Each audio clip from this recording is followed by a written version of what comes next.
Alagang Amoso. Associated Marine Officers and Seamen's Union of the Philippines. Ang programang para sa mga Filipino seafarers at kanilang pamilya. Maghahatid ng impormasyon, magbibigay ng inspirasyon, at tatalakay sa kanilang mga sitwasyon, kalagayan at iba pang mga pangangailangan. Alagang Amoso. Kasama si Camille Simbulan dito sa Radyo Pilipinas World Service at Radyo Pilipinas Radyo Publiko.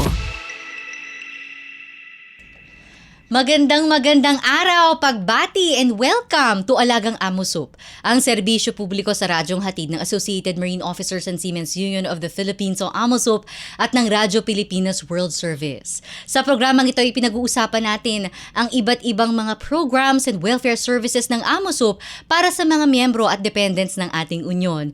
Tinatalakay din po natin ang mga napapanahong issue tungkol sa mga karapatan at kapakanan ng mga magigiting nating Filipino seafarers or based overseas Filipino workers, ang mga modern day heroes po natin. Ang Alagang Amoso ay napapakinggan sa mga shortwave frequencies na 9.370 MHz, 9.925 MHz at 12.120 MHz. Sumasahing papawid din po ang ating programa sa flagship station na Radyo Pilipinas Radyo Publiko 738 kHz tuwing linggo alas 7 hanggang alas 7:30 ng gabi. Special shoutout po sa mga miyembro ng Amoso at sa lahat po ng mga Pilipinong mandaragat sa iba't ibang panig ng mundo na nakatutok sa atin. Alagang Amoso dito sa Radyo Pilipinas World Service at Radyo Pilipinas Radyo Publiko. Okay, quick recap po. Last week, ang topic natin ay relationship goals. Ayan, ang ating Valentine special. Nakasama natin sa programa si Mr. Daniel Ropeta at ang kanyang misis na si Mrs. Rosalie Ropeta. Napakaganda po ng love story nila, no? Kinuwento nila sa atin kung ano yung mga pagsubok, yung mga triumphs nila as husband and wife, and yung mga achievements nila, no? Lalo na yung napalaki nila ng maayos ang kanilang mga anak at may kanya-kanya na rin po mga successful careers. At sa studies din po namamayagpag yung kanilang mga anak. Ayan. Welcome po muli sa isa na namang makabuluhang episode ng Alagang Amoso. Ngayong araw, pag-uusapan natin ang isang napakahalagang paksa, anchored together, micro habits for mental health at sea and at home. At para gabayan tayo sa mahalagang talakayang ito, makakasama natin ang isang eksperto sa public health at family medicine. Siya ay isang general public health physician, kasalukuyang level 1 resident sa Department of Family and Community Medicine ng Amoso Seamen's Hospital, Manila. Siya rin ang head technical advisor ng Coach MLB Consulting, coordinator and head faculty for research sa Adventist University of the Philippines College of Medicine at consultant ng Cactus Communications sa Singapore. Nako, napakadami po palang hats na sinusuot ng guest natin ngayon. Ang daming mga roles, no? At talaga pong excited tayo sa mga insights na matututunan natin sa kanya tungkol sa mental health, micro habits ng ating mga seafarers at syempre ng ating mga seafarer families din po na nakatutok din sa atin. Let us all welcome Dr. Marlon L. Bayot. Ayan, welcome po to Alagang Amoso, Doctor. Magandang araw po sa lahat ng ating mga tagapakinig. Ayan. So Doc, let's jump right into our topic today. Ano po ba yung ibig sabihin ng habits or micro habits at gaano ito kahalaga pagdating sa ating physical at mental health? Okay. So, unahin muna natin yung pag sinabi nating habits. So, ito yung mga ginagawa natin sa pang-araw-araw na hindi na natin ginagamitan ng isip. No, parang automatic na siya na ginagawa natin. So, in short, ito yung mga ginagawa natin na nakasanayan na ng katawan natin, ng isipan natin. So, yun yung habits. On the other hand, yung isa namang term na micro habits. So, ito yung tumutukoy dun sa maliliit na actions na pwede nating gawin para yung mga negative habits natin before ay mapalitan natin ng positive habits. Ayan, okay, micro habits. So, if you really wanna start something, a change, no, in your lifestyle or in any area of your life, dun ka magsa-start sa micro, sa Tagalog, maliit Yeah. na habits. Ayan.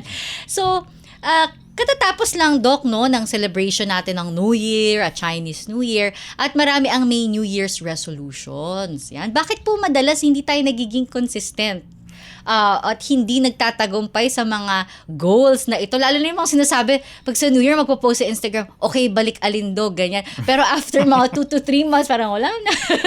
Actually, hindi lang yan nag-a-apply sa mga seafarers at sa dependents or family nila. Lahat tayo naapektuhan ng mga resolutions na yon. So, halimbawa, madalas siyang nag-fail kasi tawag dito, nagkakaroon tayo ng yung sobrang complex na gusto agad nating makamit yung isang bagay na hindi naman realistic yung ginagawa natin. No? So, tapos kumbaga ang laki ng pangarap natin, for example lang, maglo-lose ka ng weight. No? Tapos dumating yung bagong taon, iniisip mo in 1 week gusto ko na mag-lose agad ng ganitong weight. No? Which is hindi naman siya practical. Tapos yung isa pang reason ay hindi rin naman talaga yun yung goal mo. So marami kasi sa atin gumagaya lang sa goals ng iba, pero hindi naman talaga yun yung personal goal natin. So number 3 na naisip kong isa pang dahilan is kahit na personal goal natin yun, hindi naman natin nilalagyan ng tamang proseso at saka ng tamang sistema kung paano natin i-implement yung certain action na yun. No? And then syempre lastly, number 4, kasama pa rin yung environment. So syempre kung ikaw lang sa buong pamilya yung may gustong bago ng certain na habit na yon, mahihirapan ka din talaga. Pero sabi nga natin, ina-advocate natin ngayong hapon yung micro habits. So, bakit po mas effective yung maliliit pero consistent na habits kaysa sa big or drastic changes na biglaan natin ginagawa? Kasi syempre may mga iba dyan, di ba? Kuwari, let's talk about diet, di ba?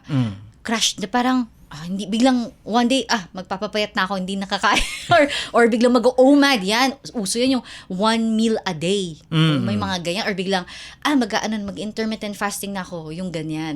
So bakit mahalaga na dapat unti-unti, Doc?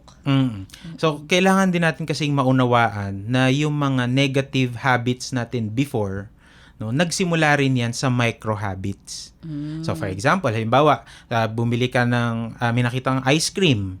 So, parang gusto ko yung ice cream na yon. So, nagkaroon ka ng queue. May malapit na bilihan sa inyo. So, pag bili mo, so meron ka namang means, may pera ka para pambili, and then, natikman mo siya. So, nasatisfied ka doon sa ice cream na yon. And then, inuulit-ulit mo siya hanggang sa nagiging habit mo na siya. So, ngayon naman, bakit ang tanong is, bakit hindi effective yung drastic change?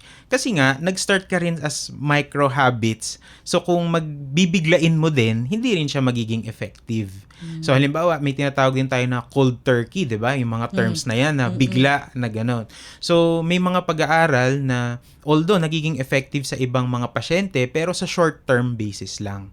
Pero ibig sabihin, pag huminto na sila, mas bumabalik din yung dati nilang negative habits. When compared sa micro habits, since mas madali siyang gawin, so ibig sabihin, mas madali siyang ulit-ulitin. Kasi madali lang siyang gawin. Tapos pag naulit-ulit mo na siya, hindi rin i-resist ng katawan mo. Mas madali din siyang matanggap. Masasanay siya, unti-unti. Kailangan ba, Dok, meron kang para mag-set ka ng schedule or timeline? Yeah. Ganun ba? Or pwedeng unti-unti lang, Or dapat talaga may specific goals ka na dapat in gantong days, gantong weeks? Oo. Sa totoo lang, ma'am, mas maganda talaga nagsiset tayo ng goal. Tapos yung goal na yon, i-apply ulit natin yung micro habits. Hindi kailangang masyadong malaki yung goal. Kailangan maliliit lang. Kasi, madali din tayo bilang mga Pilipino, madali din tayong ma-discourage. Pag, halimbawa, gusto natin mag-exercise sa umaga. Tapos, ang sinabi sa'yo ng doktor o ng isang eksperto, sabi niya, dapat 1 oras kang mag-exercise. So, pag first time mo na mag-exercise, parang ang hirap kasi 1 oras agad.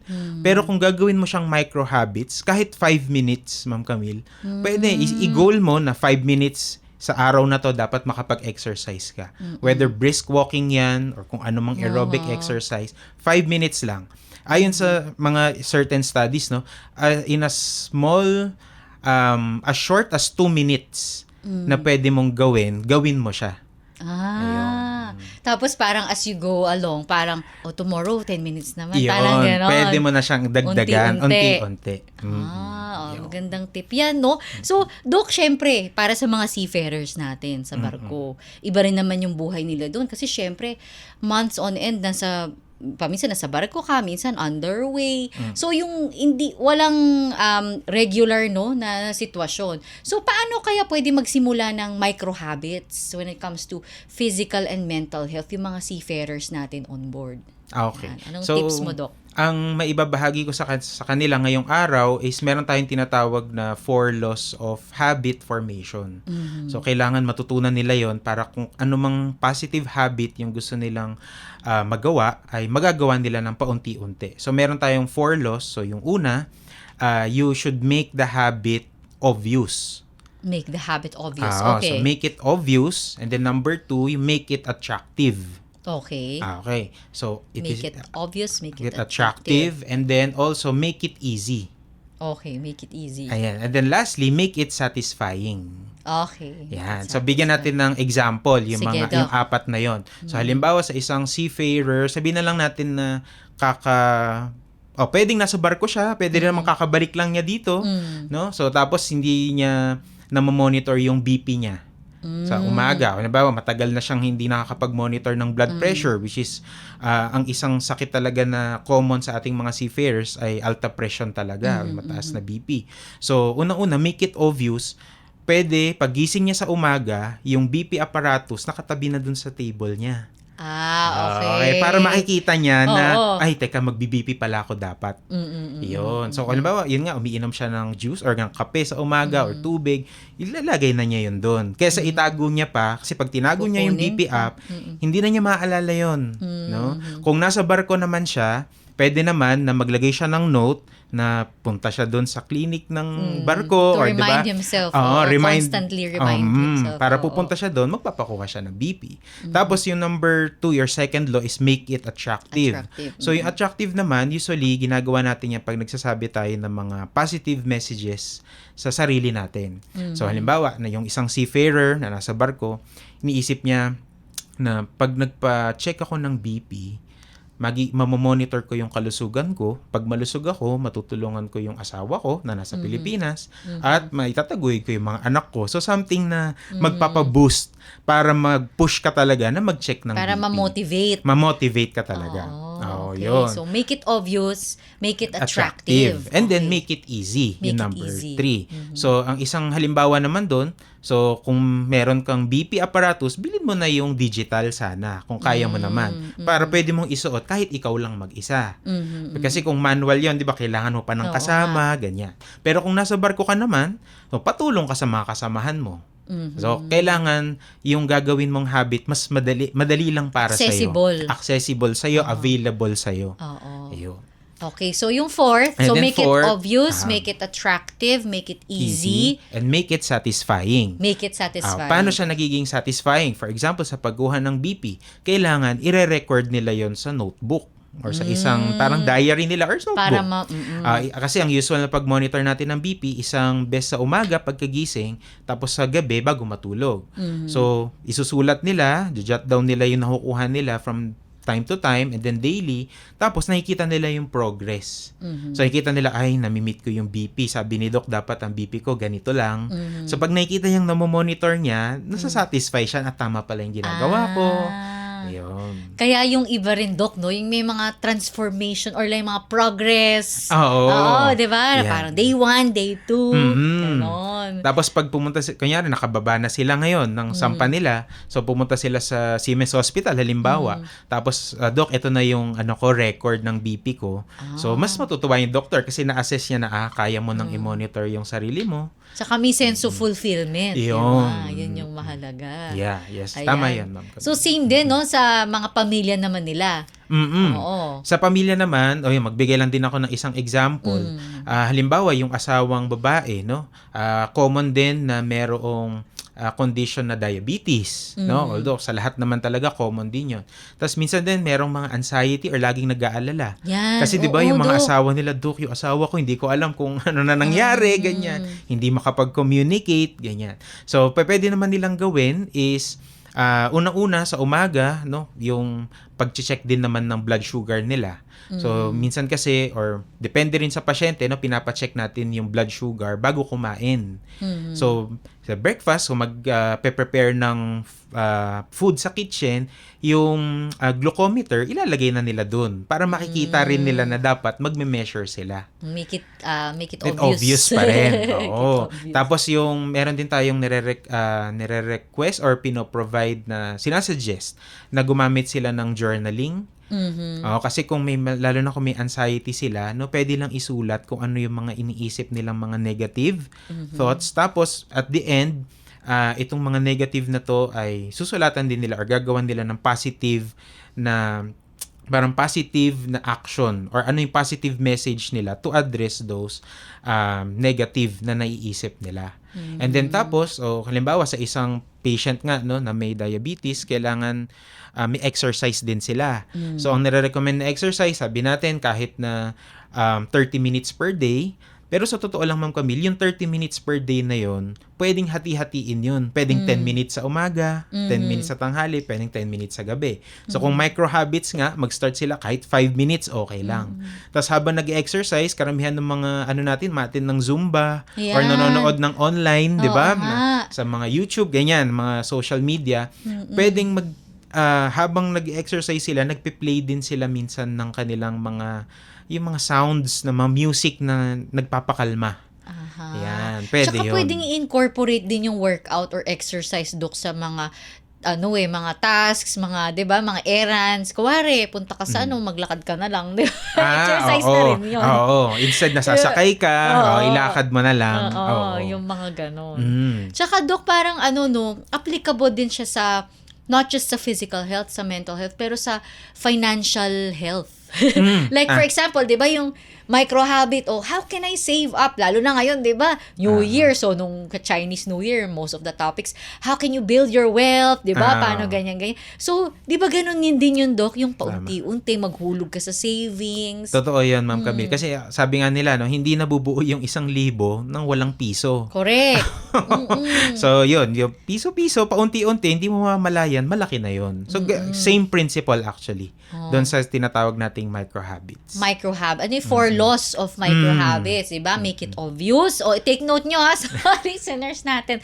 Make it obvious, make it easy, make it attractive, make it satisfying. Ayan. So, applicable nga siya sa physical health. Kung meron sa atin na gustong-gusto na natin talagang mag-exercise. Diba minsan kasi, Dok, parang nasa isip mo na kailangan ko ng Oo. mag-exercise. Tsaka karamihan din, Ma'am, yung diet. Halimbawa, di ba? Ayan, sa Dok. kanin. Di ba? Hindi na ako magkakanin. Yeah. Ganyan. So, medyo hindi natin ine-encourage yung ganun na biglang magsa-stop.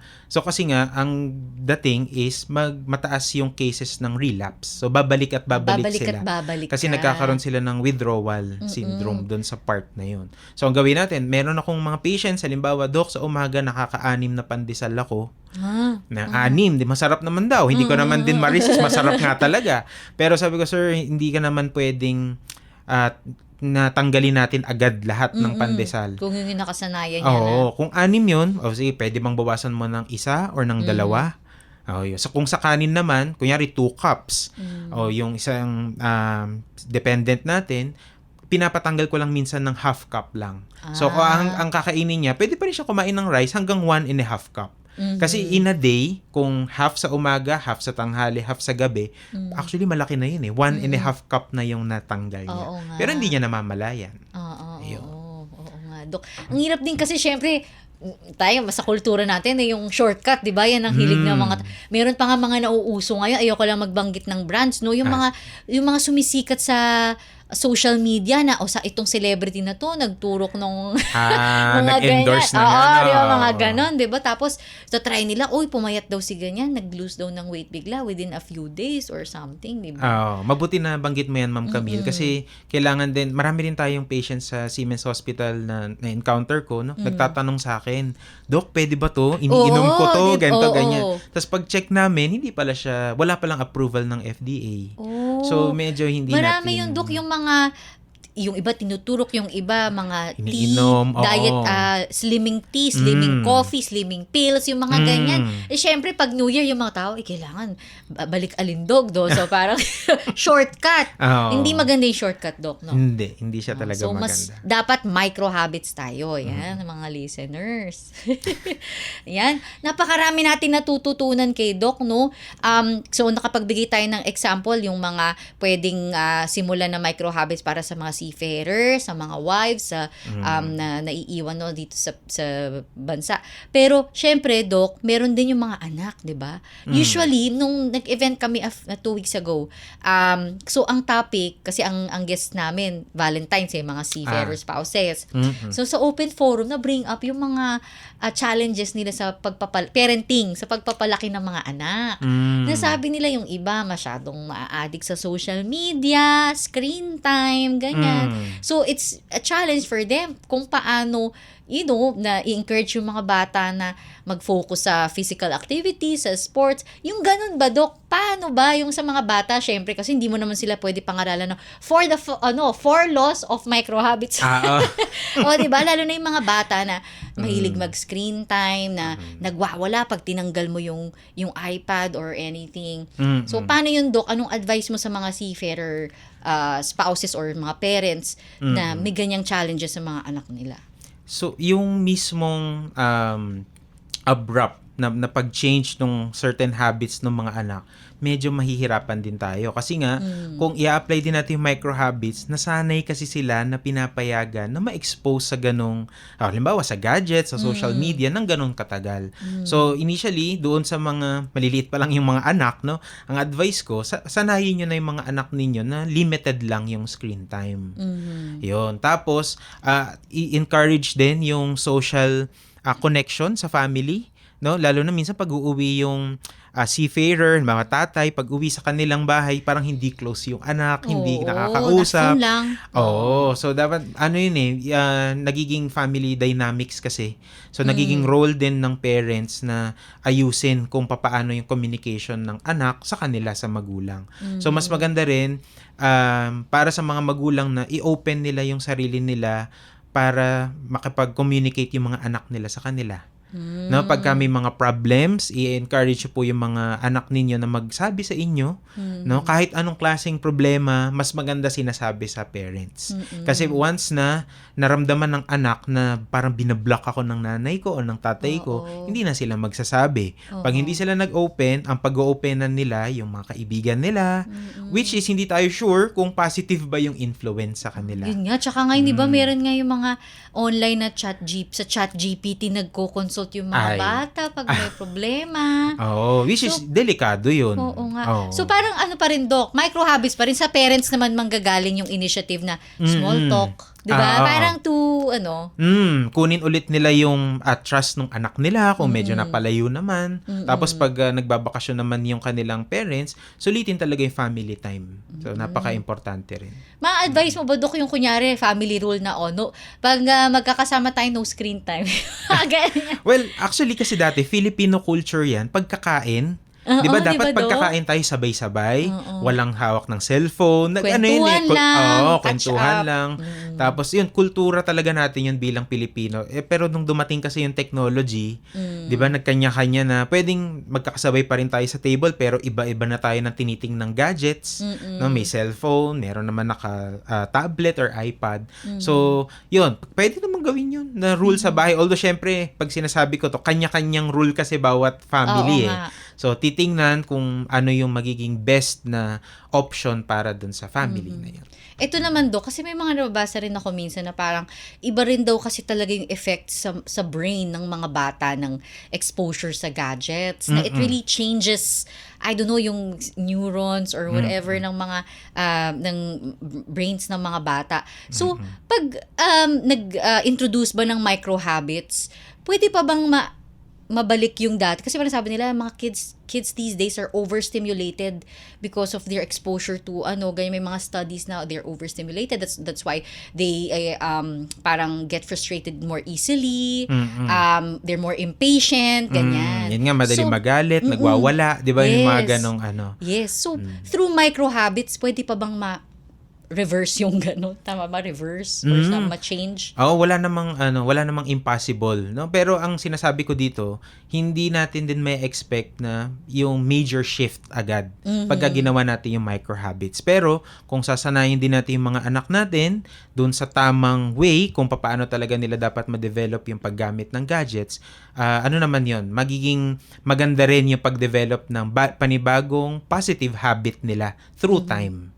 So it takes time din and patience para dun sa ganun. Kasi nga, nung nagsimula rin yan, hindi lang alam ng mga parents na napayagan din kasi nila na tumagal, bumabad sa gadget, ganun.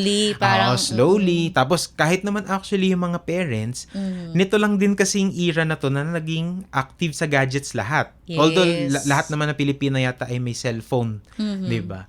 So, ayun, wala namang imposible, no? Basta magiging tama lang yung pag-implement ng micro habits. Saka yung i-apply na lang yung 4 laws of habit formation na sinabi 4 ko. laws of habit formation. Yan. So, para sa mga nakikinig na parents, di ba? Lalo yung mga kasama namin 2 weeks ago dyan sa forum namin na nag-raise ng concerns na gano'n tungkol sa mga anak nila. Kasi nga, syempre, pag uwi ng mga seafarers natin, they're expecting, warmth and yung harmony within the family, yung mga kids nila. Pero yun nga, because of yung mga ganyan, yung exposure sa social media, yung mga anak nila lagi nasa phone. So, may diba? Pero syempre, yung family dynamics nga gaya mong sabi mo, Doc, nag-iiba.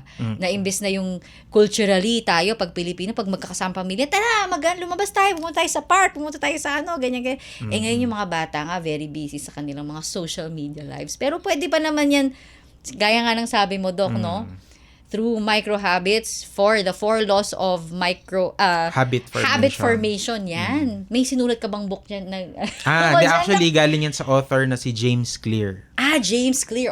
See, if we want to know more insights about the 4 laws of habit formation, pwede natin yan ding basahin yung shinare ni Doc na book. Ayan. So, Doc, final message na lang. Sabi ko sa'yo, bilis na ng episode natin.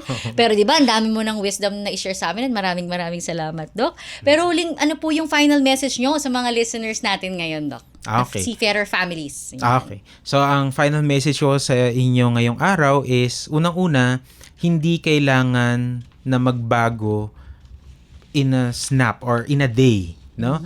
So, kung meron man kayong gustong ma-achieve na something in the future, you should always make it achievable, no? Using yung ginatawag nga nating 4 laws, no? You make it obvious, ikabit mo siya sa daily na ginagawa mo, no? You make it attractive, isipin mo para saan mo ba ginagawa yon para ma-motivate ka. And then number 3, make it easy. So kung hindi mo kaya, pwede mong bawasan or liitan, or kung kailangan mo ng tulong ng iba, pwede rin. Pero mas gusto natin yung kahit ikaw lang, kaya mo siyang gawin. And then lastly, make it satisfying. So pag nakikita mo yung progress mo, nakikita mo yung records na gumaganda, so aside dun sa sinabi mo ma'am kanina, nagiging empowered din yung ating mga patients para may control din sila sa kalusugan nila.